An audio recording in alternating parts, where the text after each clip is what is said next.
Hey, good afternoon. Jason Phillips from Auto Appraise, doing a pre-purchase inspection today on a 1989 Buick Riviera.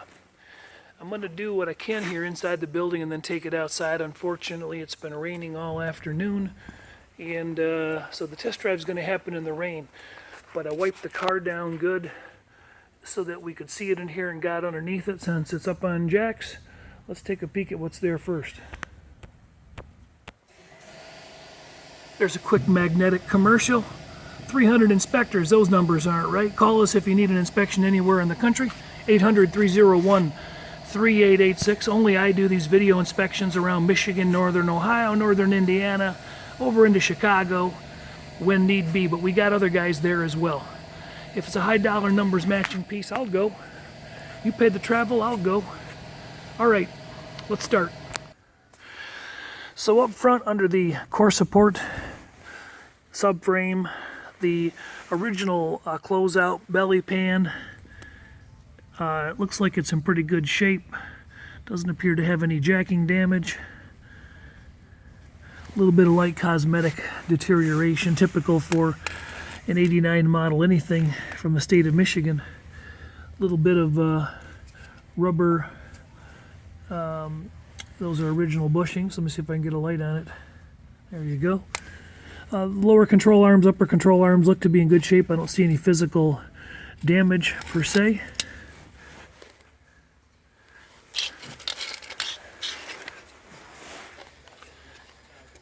Head over to the front suspension here. See if I can get a better focus on that. About the same condition. Don't see any extension damage. Everything's kind of boxed in up here into the front cover, but I don't believe we've got any physical damage. Paint meter indicated that things look pretty good. A little bit of a seepage from the oil pan. Looks like it might have been wiped off at some point. Underbody otherwise is pretty stable. That's about what the whole underbody looks like right there. Took about 30 or 40 still photos under here for the prospective buyer. If you are watching this video, it's because the buyer has either bought the car or passed on the car. The public doesn't see these videos until the buyer's made his decision.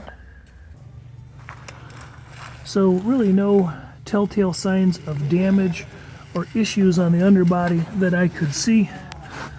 The exhaust appears to be an original OEM system, far as I can tell. A little bit of surface rust on the fuel tank straps. Underneath the rear body, there was no external damage heading out to the bumper supports, just some cosmetic deterioration. The only thing to really note down here is that along this pinch weld, I'm guessing at some point somebody may have put a jack or a hoist lifting pad here. And I say that because we've got a little bit of a widened gap heading into this door jamb. And it's not really widened so much as it is the fender is slightly protruding compared to the other side. It's probably the only spot on the car, less maybe another coat of clear on the hood, that I picked up any non-OEM paint work. 12 mils, not bad. 12 down on the bottom of the door, 13.5. I went around the car already and 27, but the rockers have a heavier coating of black paint on them. But everything up on the car is 3 to 6.5. The car's got a few chips and polishing scratches. 8, 13. It's a little inconsistent in spots. I thought I'd go through and just gauge it one more time.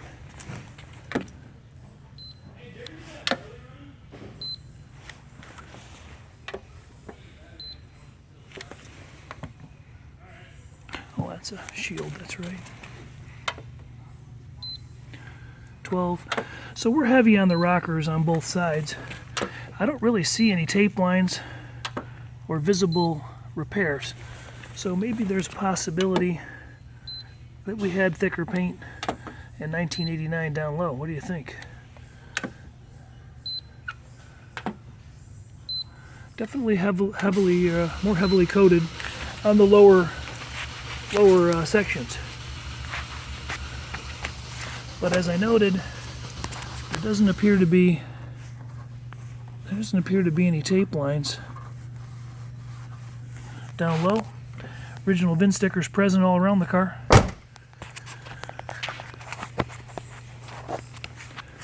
You know, no heavier orange peel or anything like that per se.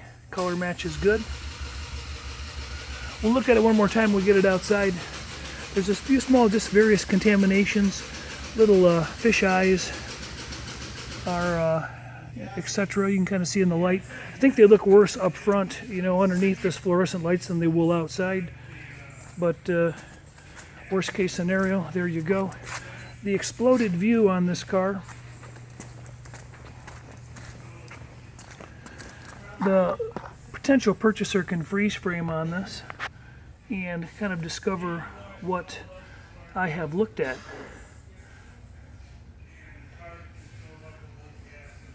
There's a few dings in this piece of center trim. Little tiny ripple on the top of the passenger door. We'll go look at that in a second. Little ding down low in the trim here. Little nick in the bumper. And then some general light scratches in a few various locations and some stone chips leading edge. Nothing too major. Underneath the hood of 1989 they had that bulletproof 3800. We're going to do a cold start on it right now and then move it out of the building into the rain. The floor is at 62. The engine is at 64. So it's cold. Been sitting here approximately, well, probably been sitting here all day, but about 2 hours ago since I started on it. Engine bay looks like it's in good OEM condition. Core support looks straight across. No visible tape lines. An original VIN stickers present on the driver's side only.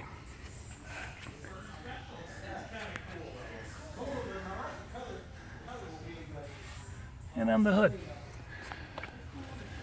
The oil appears to be in good shape. Checked it a little bit low on the stick and not recently changed. No obvious contamination in it. The coolant reservoir, the reservoir is down south, and there was some contamination of maybe some sealant pellets that may have been used at the car at some point in time. Let's fire it up. Heading into the cockpit, this is what the driver is going to see. It's a very clean presentation. There was very few flaws picked up on. A little hairline crack in the armrest. See if I can focus that in. And there's a little bit of a seam split on the seat here. Otherwise the seat bolster is in nice shape. The seat belt retracts and it's in nice shape. Carpets are very clean. Headliner's clean and it's not sagging like the 80s cars do. 71,000-ish original miles. And that cool digital touch screen, early touch screen days. Everything appears to come on and light up as it should. Let's see what happens. Let's go listen to the motor first.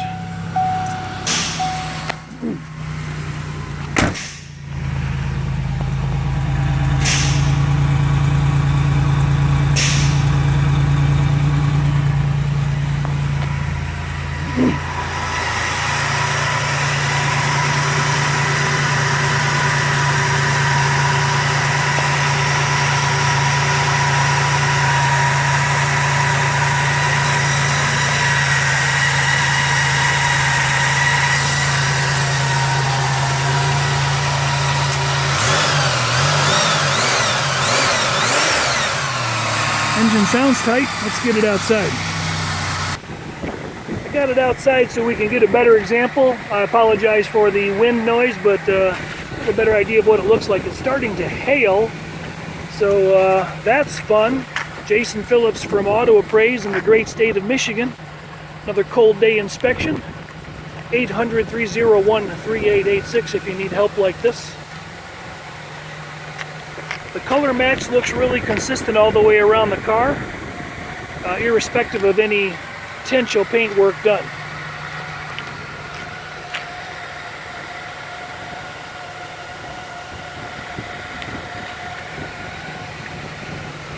The caps have very little curbing to discuss. They're generally in really nice shape. Michelin tires are matching all the way around. I don't see any heavy age cracking in them. I don't know how old they are. But they have plenty of tread and no visible cuts or bulges. They all pretty much look like that. We got a small ding in the trim here, if you can see. Up here there's a little bit of a ripple in the sheet metal, and I believe it's actually just factory OEM. It's probably not even discernible on this video. I'll kind of pass by so the potential buyer can see it. It was 1989. They did stuff like that.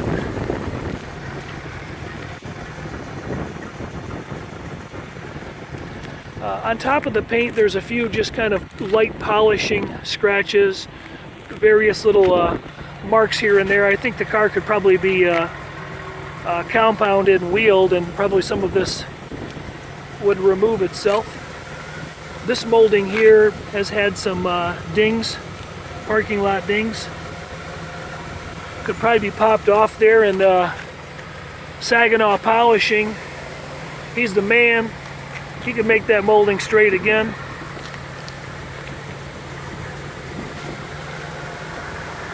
But if you look for consistency of color, there really isn't any discernible color difference.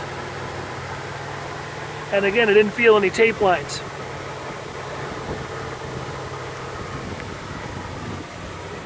There's a small mark in the mirror here, a little contact mark.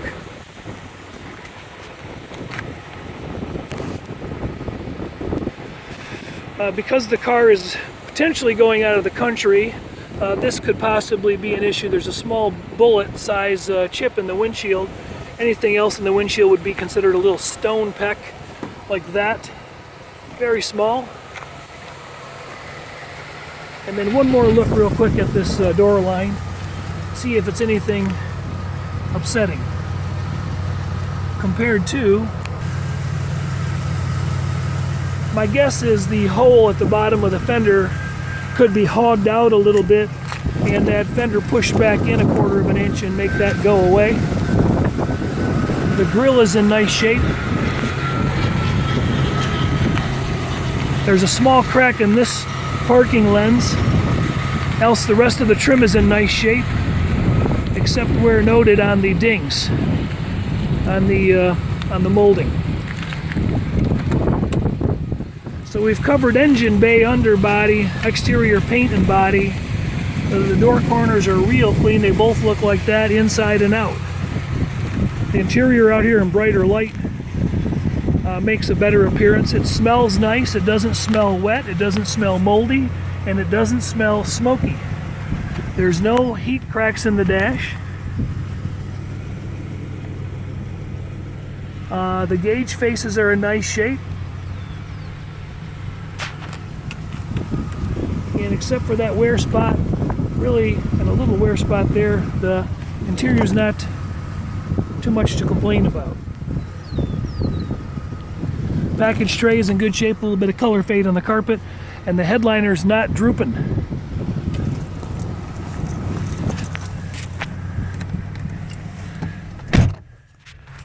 Got a service engine light that's popped on. See diagnostic center, engine controls computer. We've detected an electrical problem. Let's see if that works. Program 1984 back to 1955. First to second.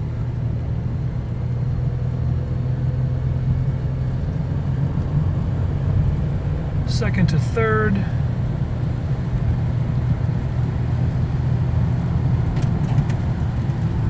And there's our overdrive. Hands off the wheel. Car steers nice and straight. I'm on the brakes. Car brakes nice and straight.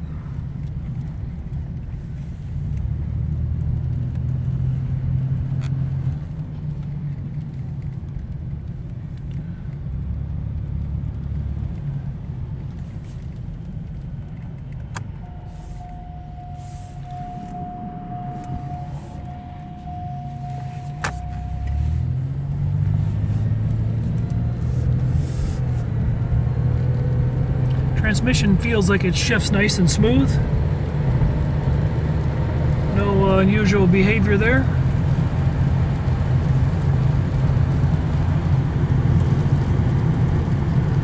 I'm going to stomp on the brakes here in a minute. Slight pull to the right. Not really. When you're videotaping the digital gauges, sometimes they do a weird thing, but that's not happening in real life. It's just happening because I don't know why. Something to do with videoing them. I see it happen more often than not. But the gauges are clear and functioning at their correct level of lighting, illumination. The heat's coming on as it should. The wipers work on both low and high modes, and the pulse feature works. The had them washing here a minute ago. There we are, washing. There we go. Turn signals are working both sides. Horn works. Power seats are working left and right. Power door locks are working, except this actuator's got to be pumped a couple times. This one's kind of stiff. The suspension feels really nice and it's quiet inside the car. I don't hear any air leaking.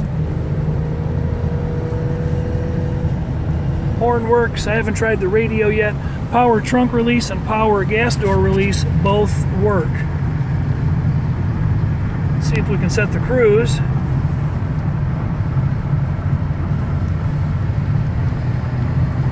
And we can, and it works.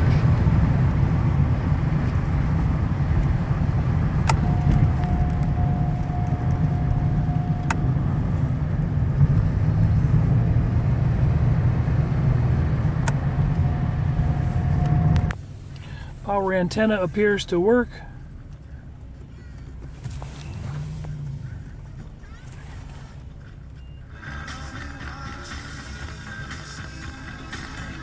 Okay. A little bit of rattle coming out of the right top speaker up there, but the stereo does work.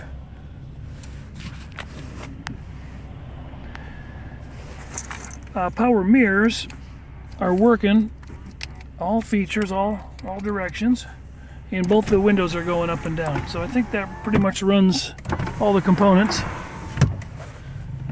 Jason Phillips from Appraise. I'm wrapping up a pre-purchase inspection for an out-of-state client looking to purchase this car. Only he's going to see this video until he makes the decision on whether or not he's purchasing, at which point the video will become public. If you need service like this, feel free to give us a call, 800-301-3886. And again, that blinky weird thing that the digital gauges are doing is not really happening in person, only on the screen. It seems to drive nice, accelerate nice, shift nice, steer nice. It may have had some of those GM coolant tabs put in the radiator. I do not know if it was for preventive maintenance or for, a leak.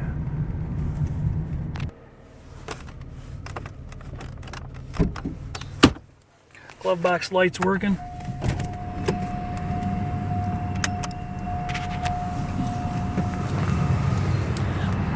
Forgot to go through the trunk. Parking lights are working, license plate lights are working, turn signals are working. Set of Riviera mats. The spare and the jack are down beneath. Underneath in this compartment.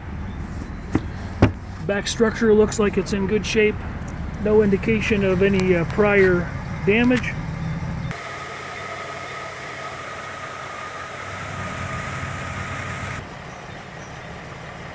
Courtesy lights all appear to be functioning.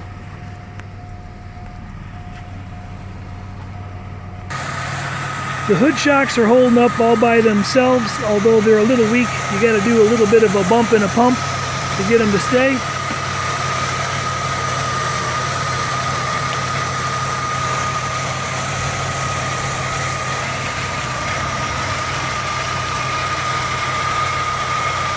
Car seems to be running about 190. There we go.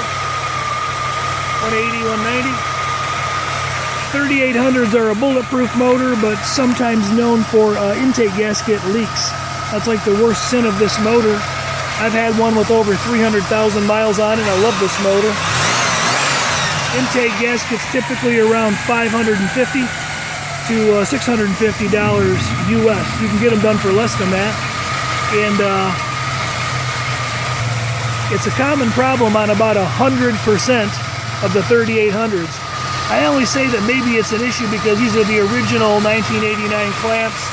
That's an original hose. That's never been off there. I don't think the car has had any major service, and it may have already had an intake gasket change, or it may not have. It's hard to tell because it's very hard to get to.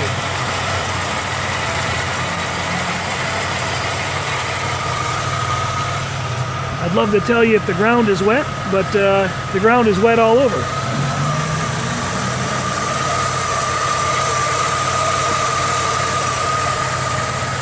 In any event, the oil did not look freshly changed and the oil was clean. So if it had been freshly changed, I might be more concerned about it, but it looked a little older, a little more golden, and it didn't have any moisture contamination to speak of. Though there was some old coolant sealant tab kind of mixture I felt on the backside of the radiator cap. So some sealant has been added. So it's not uncommon to add sealant to a 3800 because they all have that situation. That's about it.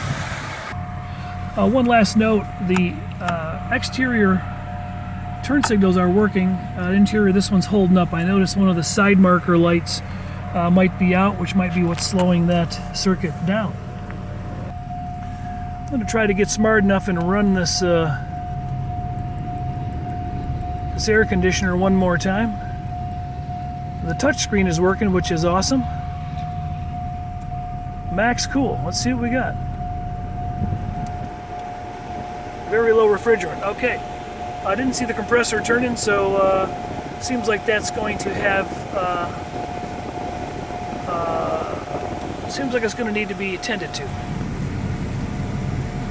All right, there we have it. Pre-purchase inspection. 1989 Buick Riviera. In 1989, this burgundy color was actually called Ruby Red Metallic, and it presents pretty nice.